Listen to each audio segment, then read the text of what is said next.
Start and stream. Yeah.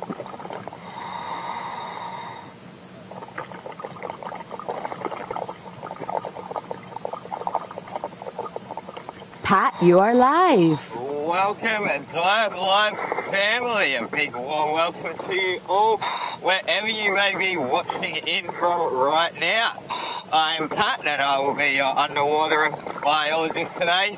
We have Rian on camera, and up on the surface, my beautiful marine biologist, Lauren, is waiting to take all of your questions. So don't forget, if you do have a question, to use the hashtag diveLIVE. If you're on Twitter, if you're on Facebook or YouTube, just leave us your questions and we'll be able to see it. Now today I am pretty much in the middle of Casuarina Point and the Devil's Grotto here on the western side of Grand Cayman Island. Lauren, do you want to say hello to everybody?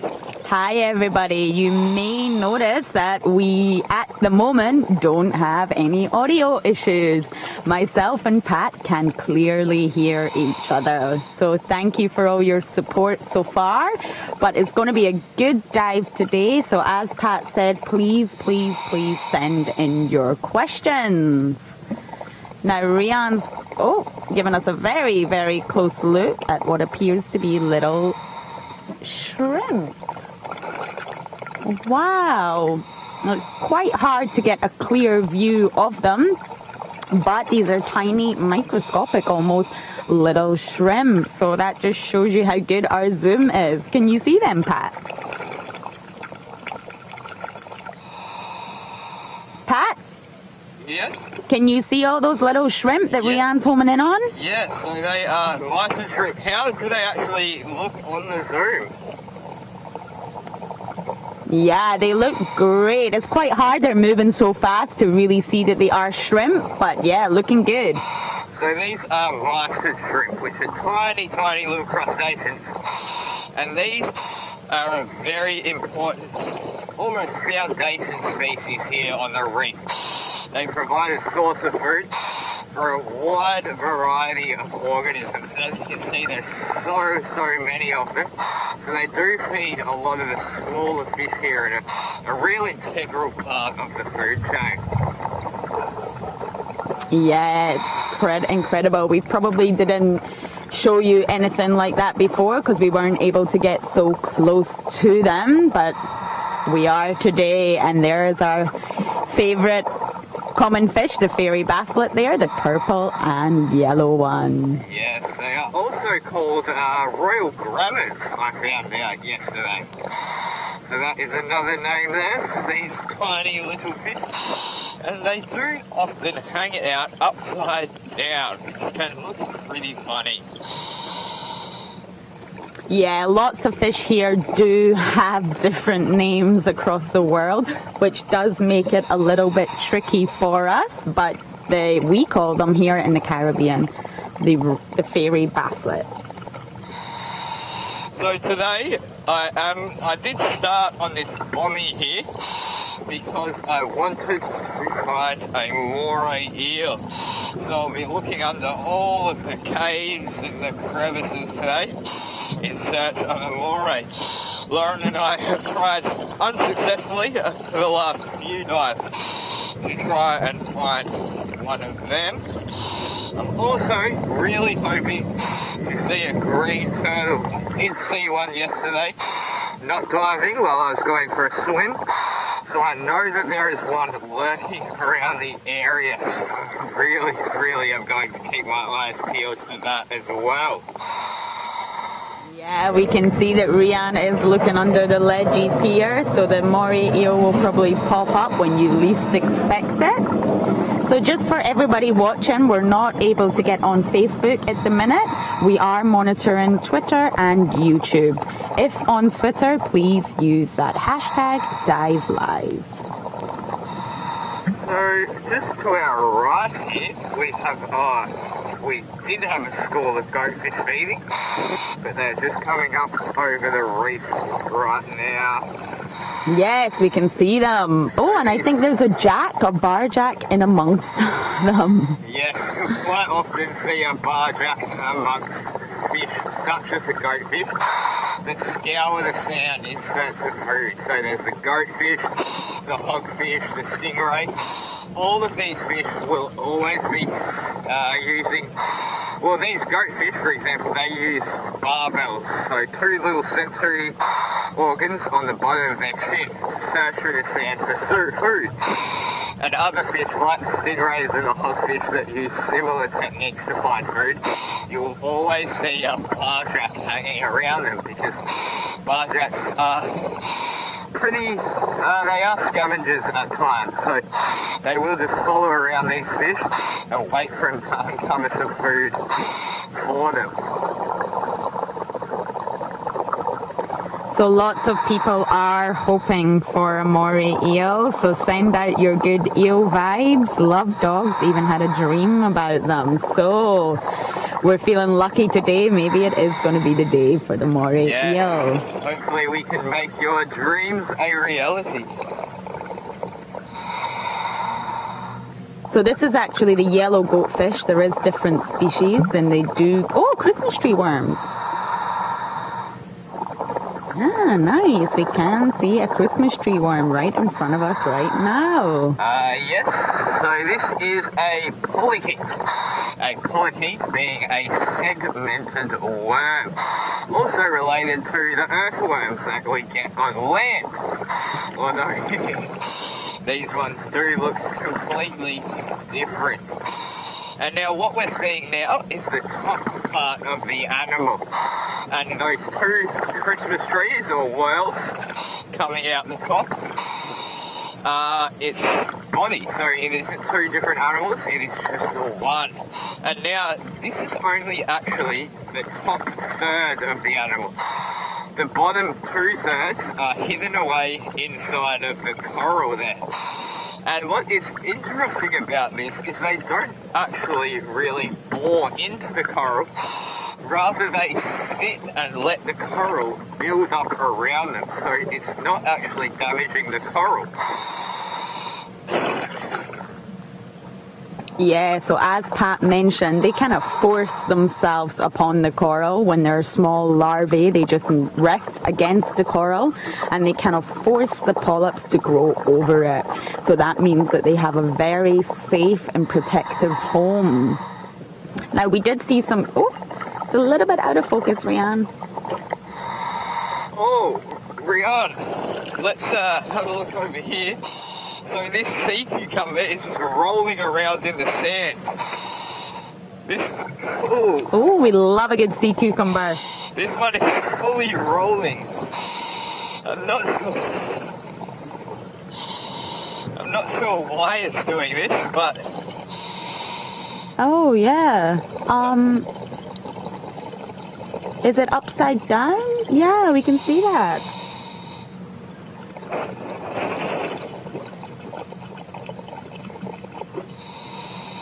So what we're seeing here is a sea cucumber. Now, sea cucumbers are echinoderms. This means that they are in the same phylum, or a way of grouping animals, as sea urchins and sea stars. Now, they look very different, and their body plan has been rearranged. So, with urchins, they have 5 segments. Obviously, with sea stars, there's 5 segments.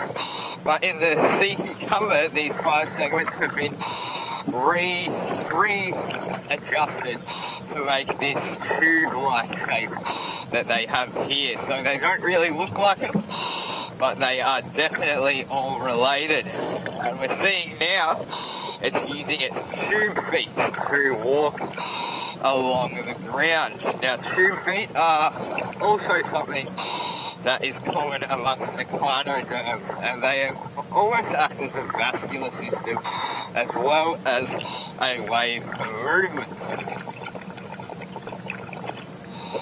Yeah, sea cucumbers are a favorite on diveLIVE because they are so unusual, and you wouldn't believe it, but there are about 1,500 different species of sea cucumber. Now these guys have a pretty interesting defense mechanism. So when they are feeling threatened, they will expel the contents of their stomach, including the intestines and the organs. So this is, a very strange way to keep away predators. Now they also believe that they sometimes do it just to cleanse themselves as well, so to remove anything harmful that may be inside its stomach. Yes, and this process is called evisceration. So it is common to see the sea cucumbers purge all their internal organs through their anus. Now, they actually play a really important role in the cycling of nutrients. So their mouth is actually got modified tube feet. Pat mentioned that they're moving on tube feet. So their mouth has modified some tube feet and use them as tentacles to feed. So they're covered in a sticky mucus, and they do ingest lots of sand accidentally when they are feeding. So they will, of course, excrete this sand, and they do excrete it into big piles. It looks like the top of an ice cream cone. And one sea cucumber can actually filter up to 99 pounds, which is about 45 kilograms of sediment a year. So it's extremely important for the nutrient cycling throughout the ocean ecosystems. Yes, so they may look like just a big blob of nothing, but they do play quite an important role in the ecosystem. So what size would you estimate this was, Pat? Ooh. So from end to end, I'd say about 60 centimetres, so just a little bit over 20 inches. And it's quite a fat one as well. Yes, it looks very fat. There are actually separate sexes of sea cucumber, but you are only able to tell internally. So by looking at it with our naked eyes, we would not be able to tell, but they do have separate male and female sexes. And believe it or not, they're harvested for food in lots of parts of Asia. So not my idea of a yummy delight, but throughout Asia, a lot of people eat sea cucumbers. Yeah, looking at this right now, it's not really making me feel very hungry or fueling my appetite at all. Marcy's asking if what you were talking about, Pat, the expelling of the internal organs kills them. Sorry? Does the expelling of the internal organs kill the sea cucumbers? No, it doesn't, but there is evidence that shows that it may harm the cucumber and it may not be good for it to do it over and over again. So I know that some people around the world do intentionally make the sea cucumbers expel their stomach contents because they think it's funny, but it's probably not healthy for the organism to be doing it continually over and over and over again. Well, just to clarify what Pat said, there is actually two different things a sea cucumber is able to do. There is the process of expelling the internal organs, which is evisceration, and lots of studies are showing that they do that regularly because it does cleanse them of toxins, and it can take up to a few days to a week to regenerate these organs. But what Pat was referring to is actually something different. They are able to expel toxic sticky white tubules. These are called Cuvierian tubules, and they do come from the anus, and they are used in defense. So they are able to expel two different things from their anus. So, on this side of the cucumber, there is quite a large opening. Now, this orifice here is their anus. Now, what is quite funny about this is that's actually what they use to breathe. And another even funnier thing is that they might use it to breathe, but some fish also see it as a bit of a hideout or a home for them.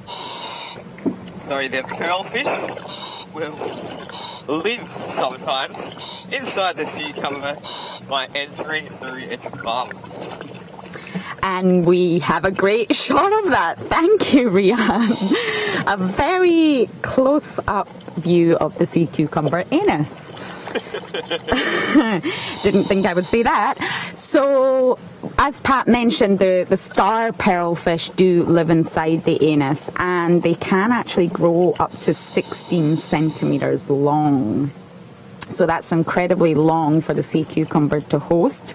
Convert that for me, Pat. Sorry? 16 centimeters long. Oh, that just sounds very uncomfortable. How many inches? How many inches is that? That is, so that is about 6-7 inches long. Pat is my conversion man. So yeah, they do just live inside the anus for protection, and the sea cucumber definitely does not want this, but unfortunately if it was to clench its anus, it cannot breathe. So it has no choice, and there was a study that showed there was actually 15 of these pearlfish living inside one individual sea cucumber. So they really do take advantage of the sea cucumber, but generally they don't harm it. However, there is one species of pearlfish that actually are parasitic. So when they go inside the sea cucumber anus, they do eat the gonads from inside out. So overall, it's not a great experience for the sea cucumber. Now, we do have a question from Big Texa. What do baby sea cucumbers look like? Well, they do just look like tiny baby versions of the adult. Some of them can even be mistaken for nudibranchs.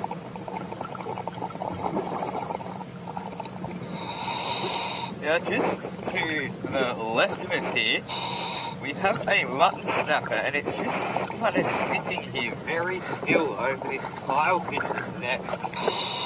What it is waiting for, I do not know. Now, it is quite common to see snappers sitting here very, very still in the sand, but generally they're waiting for garden eels. So the garden eels are very, very wary of predators and will tend to retract into the burrows. So by sitting on the sand extremely still, the snappers are hoping that they won't think there's anything there, and then they'll come out and they'll get themselves to feed. So I believe it must be what this one is doing. It's staying very calm and very quiet. Yes. It's really checking you out, Pat. And you can see the black dot on the back, so that is how we can identify it as a mutton snapper and not another species of snapper. This one does look slightly smaller. Am I correct in saying that, Pat? Yeah, it's about 50, maybe even 40 centimeters. So under 20 inches long. It is very, very relaxed right now.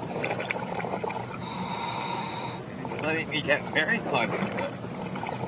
Yeah, they are, I would say, the most curious fish on the reef, mutton snappers. They are the fish that do come the closest to us to check out what we're doing. Yeah. So, Pat, oh, sorry. Oh, no, you go. What were you saying? It's just people were still really interested in that sea cucumber because they are so unusual. Yeah. Big Texa has suggested they could be called a sea gherkin, and that sounds great. But we do have a question from James. Do the sea cucumbers live in family groups or are they solitary? Ah, that is a good question. All of the sea cucumbers I have seen here they are solitary. They tend to be by themselves. Now, wow, this one's really moving right now. It's doing the work. Yeah, so the ones I have seen here have all been solitary. Now, I don't actually know a whole heap about the social side of sea cucumbers. Can you shed any light on that for us to learn? Yeah, they are solitary. They don't live in groups, and for reproduction, they generally just, both the male and female, as I mentioned, there's separate sexes do just release both sperm and eggs into the water column where fertilization will occur. So they need to be in the same area for that, but they are solitary animals. It's incredible. It moves a lot faster than I assumed it would. We're getting a great view of this little sea cucumber. Yeah, and also the way it moves has changed from time to time. So when I was first on this, I'm not sure whether you all would have seen it, but it was literally rolling along on its side, like a child rolling down a hill or something like that. And then we saw it just moving kind of normally at a steady pace. And now we come back to it and it was doing the worm for us. Do you think the mutton snapper is pushing it over? Or some fish is knocking it over for it to roll? Maybe. I mean, this mutton snapper does seem pretty interested in it right now. Yeah. So, Rianne did give us a really good view of the anus. Are we able to get a little bit closer to the mouth so I can describe it in more detail? So at the opposite end to the mouth will be the anus. So one end is one end is the other. And they eat through their mouth, but as mentioned, they do not breathe through their mouth. They breathe through their anus. So the mouth is just used for feeding. Wow, we're getting really close to the sea cucumber. So you can see it is covered in wart-like projections and little spines. They're not really spiky. They're a lot softer, but this is obviously a predator deterrent. And we're not able to get too close to the mouth, but there is normally around 5 modified tube feet, which do kind of crawl along the sand, and they are looking for food. This is incredible. I don't know what that mutton snapper is doing. I think it just wants to be on camera, to be honest. It just keeps hanging right around it. Wherever it sees the camera point, it just moves in front of it. I have been thinking, maybe it's jealous for giving all the attention to the sea cucumber. Yeah, it probably thinks that it's a lot more attractive than this long nothing falling along the sand right now. So Pat, Chat Nor is asking, do sea cucumbers have eyes? Do they have eyes? I do not believe they do. I think, do they have photoreceptors though? They don't have eyes, but yes, I do believe that they are light sensitive, which means they must have photoreceptors. So a lot of animals that we do see on the reef do have other adaptations. They don't necessarily need to rely on their eyes, which is so foreign for us to imagine, but they have other heightened senses which they can rely on.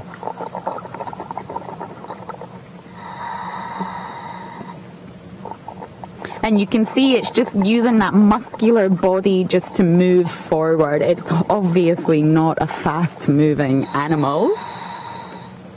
Yes, I'm quite curious to see where it's moving to and what the purpose for this is.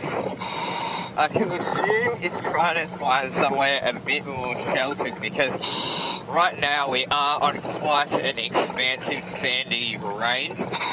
So it's pretty open out here, so they are very prone to predation, as we saw with that mutton snapper before wanted to take a chunk out of it. It probably could have, because there's not really much they can do to help that. So I can only assume that it's trying to move into somewhere a little bit more secretive. Yeah, and obviously that color pattern, we can see it, but it is actually that sort of malted brown sandy color to camouflage itself within the sand. But Pat and Rianne and their super eyes obviously spotted it. So if you do have any more questions about the sea cucumber, do let us know while it's on the screen.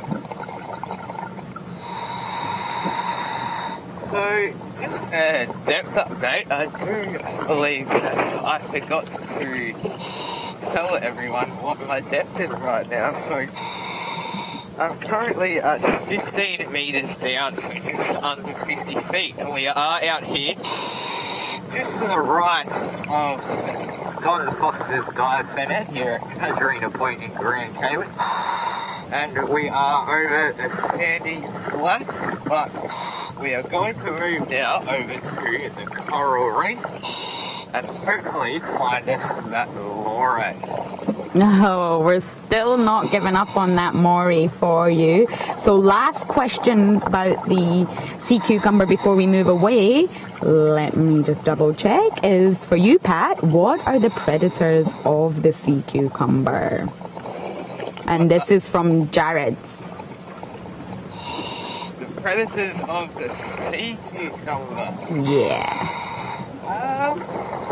I can maybe help you out there. We do know that some crabs, the bigger species of crabs, do eat sea cucumbers, and some fish will attack them as well, and some crustaceans.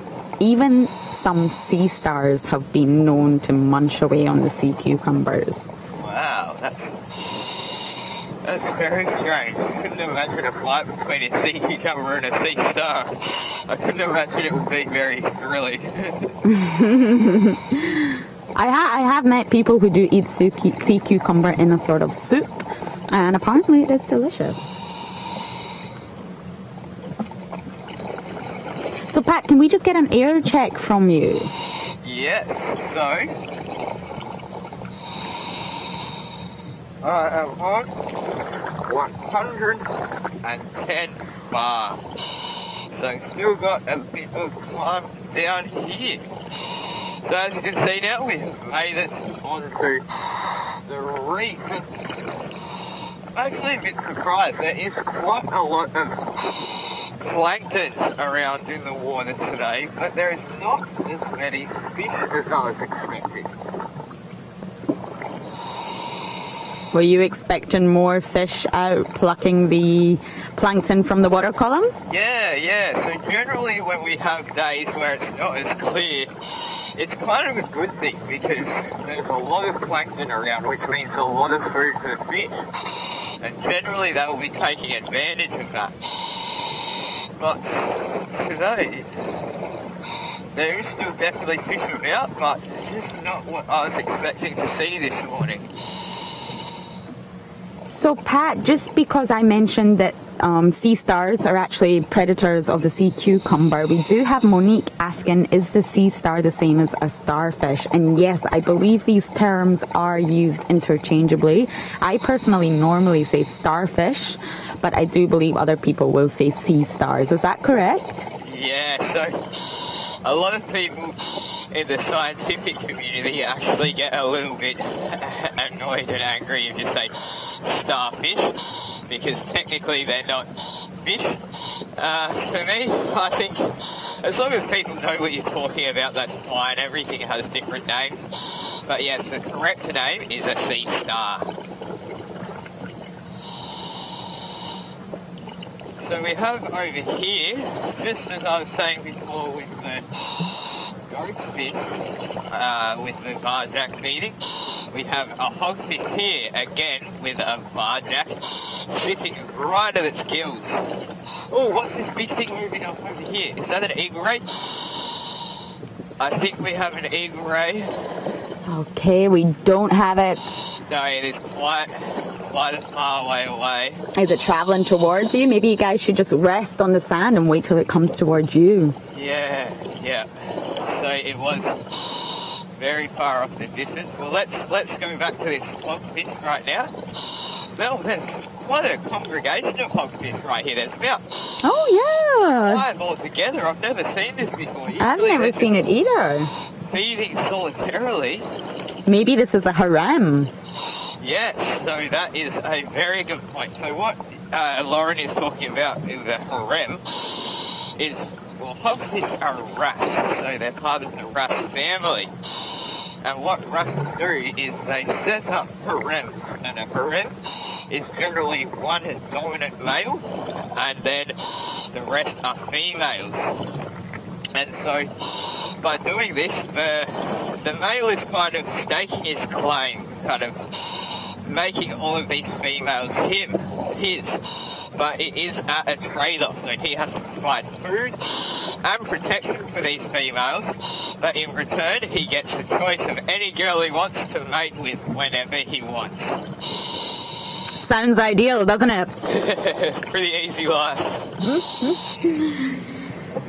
So yeah, as Pat mentioned, the hogfish are in the wrasse family, one of the biggest family groups we have on the reefs, and they are most closely related within the family to the parrotfish.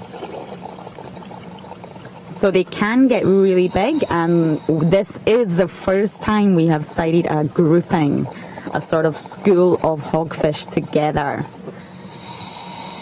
Yeah, that was really cool to see about 5 of them all together, and now 2 of them have gone off right now, and I believe that they were getting a clean, so a Spanish hogfish, one of the smaller species of hogfish, is actually known to be a cleaner fish, and one was just on another one before, picking all of the parasites.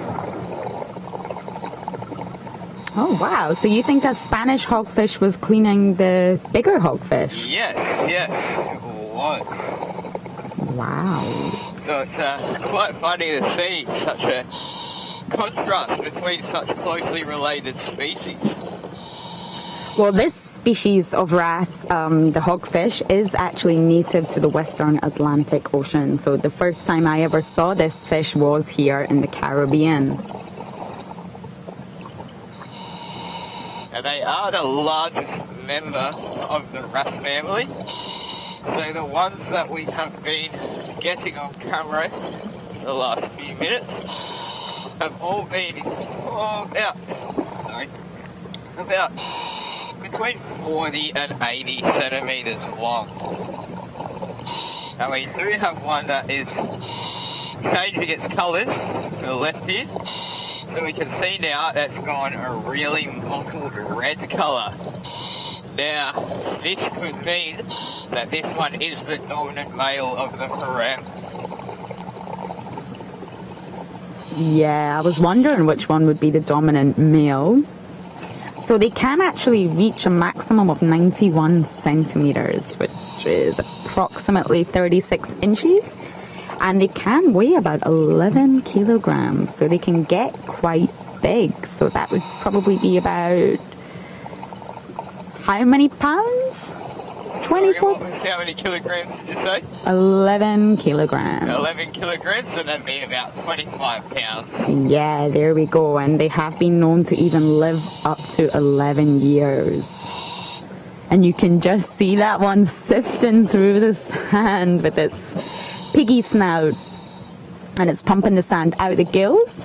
Oh, it obviously found something it liked there. I know, you can see that, it got caught on a shell there. And it spat it back.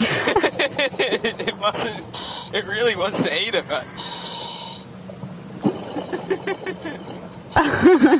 We're getting really close-up view of this, and you can see most fish, their jaws are not actually attached to the skeleton like ours are, so they're able to protrude the jaws right out, that we can see the hogfish is doing right now.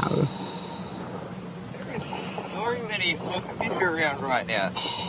There's in just this area I'm looking at, there's probably been about 10 different individuals, which it's very strange to see. Usually they're just hanging about pretty solitarily by themselves. Yeah, so Pat mentioned the changing of colour. We didn't see it, but obviously they do. We have seen it on diveLIVE before. And they think that the special cells that a hogfish have, called chromatophores, they respond to light. So they're actually able to spread the fish's skin colour out or bunch them up to change that skin colour. And it's normally a message, so it's normally communication between the animals or to us. So they're either warning us to stay away, or they're showing each other that they're feeding or they're ready to mate. So it's normally communication, which is why they change their colours. And you can see those 3 feathers on top of the hogfish head. And that gives them the beautiful name, the feathered maiden, in some different languages. And we have a tilefish nest right ahead of us here. So this isn't just a random collection of rubble. This is actually the home made by a tilefish, which we have two just off over here. So they will individually take this piece by piece, little bit of rubble by little bit of rubble, and eventually collect this nest. Now this nest is used for them to hide away, and I believe also as kind of a mating display. So saying, hey, come here, I have the best nest and I'll treat you the best. Yeah, it's incredible. You probably could swim over it and think it was just a random pile of dead rubble and coral, but it is intricately made by the tilefish. We did have a sighting of the tilefish. Oh, there we go, up ahead. You can see two tilefish. And that is tile with a T. Yes, we can see they've got a really cylindrical cigar-shaped body, and these really long undulating fins on the top of the bottom, and this makes it really easy for them to hide away in these nests that they make because they have such weedy little bodies. So just while we're looking at that tilefish, shout out to Jared's buddy. I didn't realize that was you, Noel. So you've been a supporter since the day one. So thank you for joining us again. And Pat, a question for you from Noel. Can you explain how a fish will present itself as a cleaner at a cleaning station so it's not going to be eaten? Yeah, of course. So when a fish is a cleaning station, there's a few things that they will do to present themselves. Some are really flamboyantly coloured and will have special markings or special colorations that advertise them as a cleaner fish. Also, they will sit on a really prominent kind of outcrop or piece of coral that sits up, or a coral head that sits up off the reef and looks distinct from the rest of the reef. And lastly, they will congregate in large numbers. So if you see a large body or a head of coral with lots of little fish around it, some of them brightly coloured or a lot of the time with horizontal bars, then you can pretty well be sure that that is a cleaning station. Yeah, that's totally correct. A lot of studies have been done on this. It's very interesting. How do the fish even know it's a cleaning station? Now, we can tell it's a cleaning station because it's an area of the reef with all these juvenile cleaner fish. But there may be other things that we are not aware of and how the animals know that it's a cleaning station. We have to go regularly to petrol and gas stations, and they're clearly signposted. So maybe there is a sign on the cleaning station that we as humans are not able to identify. So that was a great question. Thank you, Noel. Now, let's move back off the sand. We have been spending quite a bit of time down here today. And that's fine when there's interesting stuff. I have been looking out for that eagle ray, seeing if it was going to make its way back around, but it doesn't look like I'll be that lucky today. So I am on about just under 80 bar, so I'm going to start shuttling up over the reef, and hopefully we can find some more cool stuff before I end the night. Yeah, I've got my fingers crossed for you, Pat, for that moray eel. Perhaps if I get time, I might even come back by the engine block. So the engine block sits just near where we launched our dive from the shore, and there is a moray eel there. He's not there all the time, but it never hurts to go have a look for it. You are quite far from the engine block, Pat, just having a look on the surface here. Yeah. Yeah, just to let you know you're very far from it. Okay, well, we'll see. We'll see.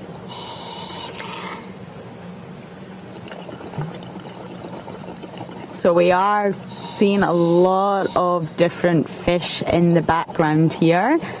So they're all just hovering above the reef. It would be great if we could see some cleaning action here since we were just talking about it. Yes, I'll keep my eyes peeled. Oh, have to be clean. Oh, excuse me. Are you okay there, Pat? Yes, I just sneezed in my mouth. That was not great. So there you go, everybody. You do know that you can sneeze underwater. Okay, so I found us I believe this is a cowfish.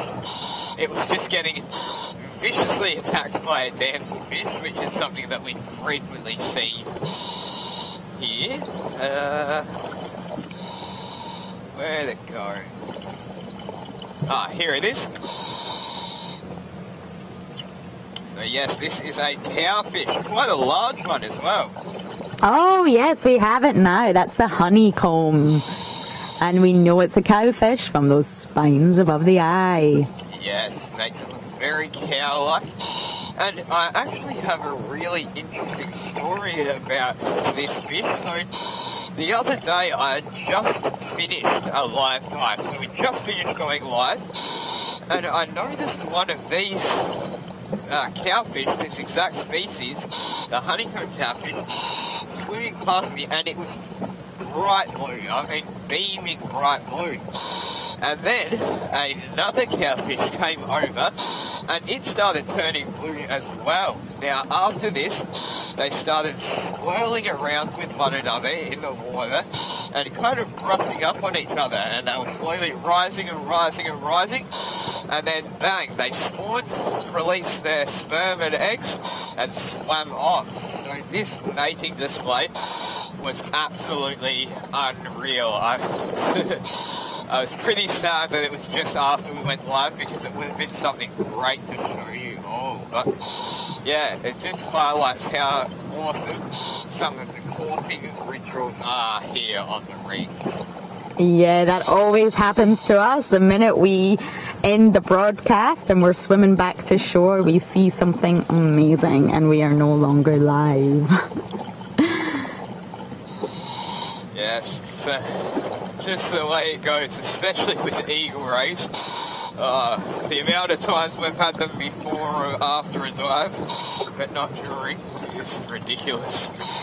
Yambi Bike is asking about the fish that were near the cowfish, and they were the rock beauties. So yes, they are a species of angelfish, but we call them rock beauties. And they are bicolor, I guess. Yes, there they are. I believe that's the ones you are referring to. So up ahead, we have the rock beauty angelfish. Yes, one of the 4 species that we see quite a bit on the reef here. So the rock beauty, there's also the queen angelfish, the French angelfish, and the grey angelfish. Now there are other species of angelfish in the Caribbean region, but those are the 4 that we see here in Grand Cayman mostly. And they do look quite a bit different from their juvenile phase. So a juvenile rock beauty looks just like a 3-spot damselfish. So they look like a small damselfish, and their entire body is yellow with just one little black spot. And as they grow, sometimes this spot can even be a really bright blue. And as they get older and older, this spot grows and grows and grows.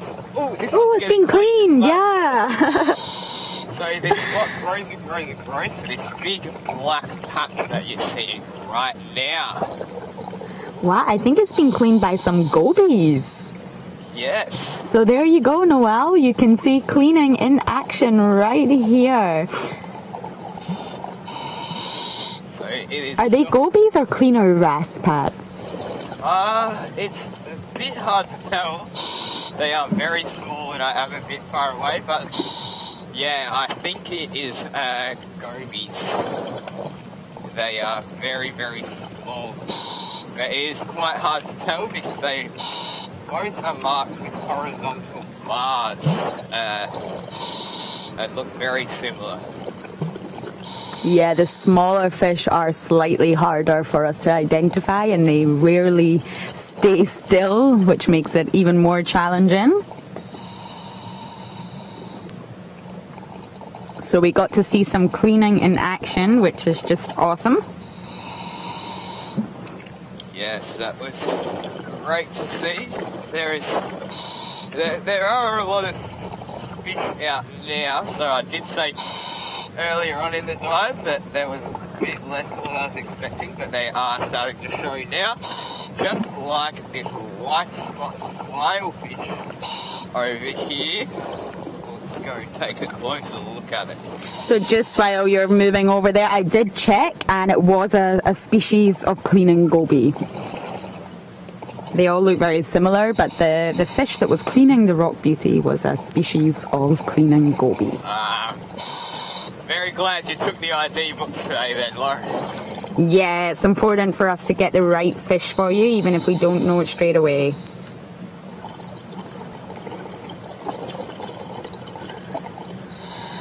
Oh, is that a... Yeah, we got a yellow goatfish ahead, and we did have some schoolmasters, and right in the center is what looks like a large white spotted filefish. So you might not be able to see it now, but these guys can lighten and darken their coloration, and when they do this, they can have big white spots on their body, hence the name white spot filefish. Now, you will quite often see them in pairs, in mating pairs, and one will often be displaying these white spots, while the other one will look normal.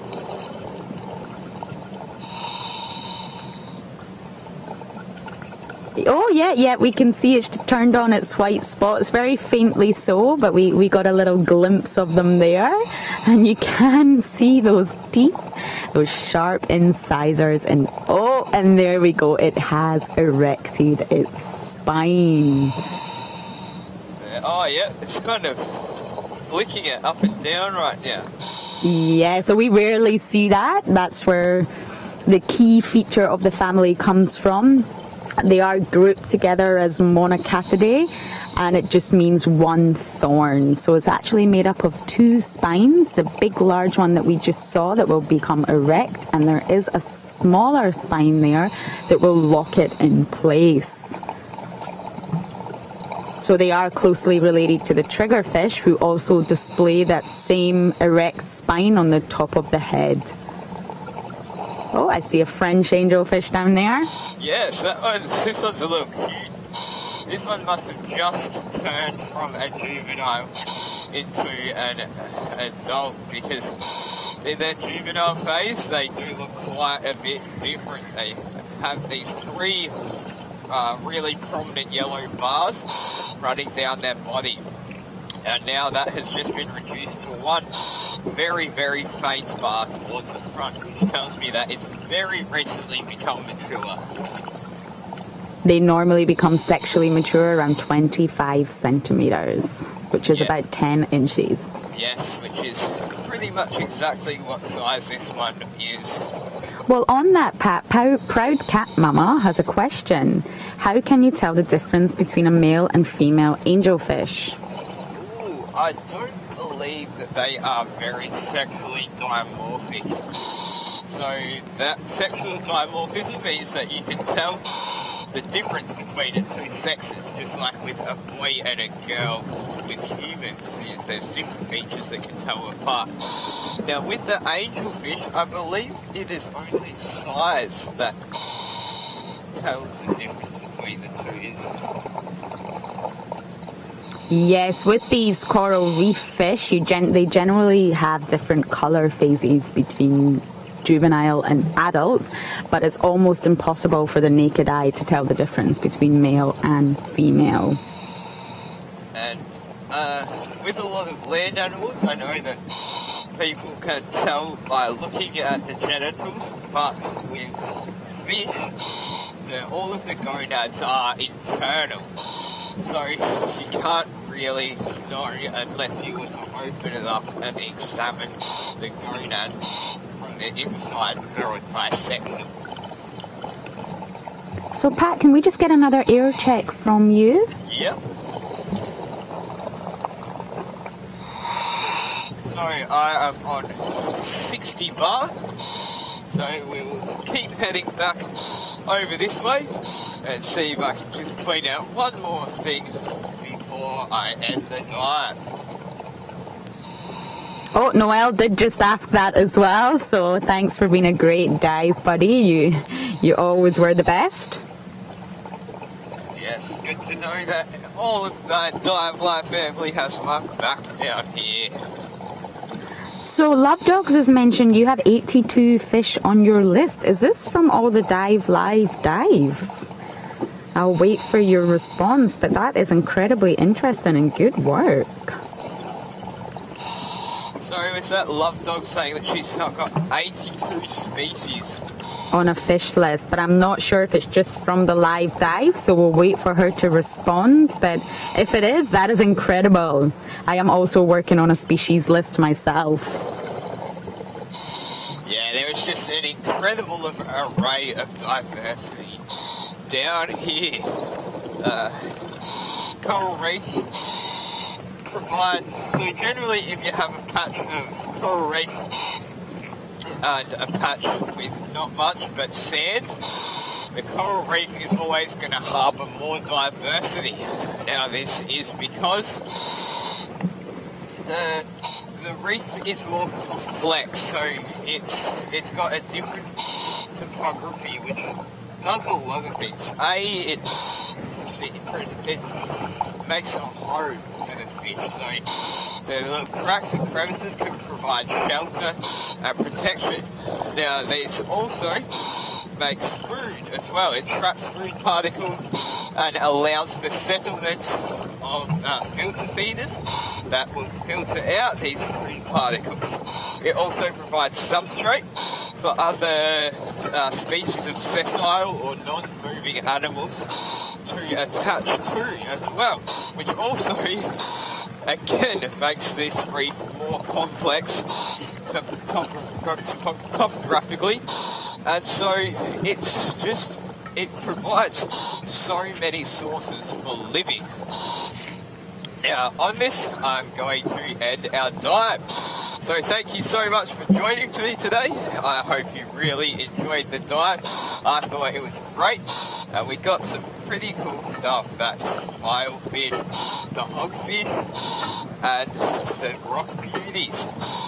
Now we will have Lauren with you at 11 AM Grand Cayman time in a few hours, and she will be diving with you then. Thank you all for joining me, and we'll see you shortly.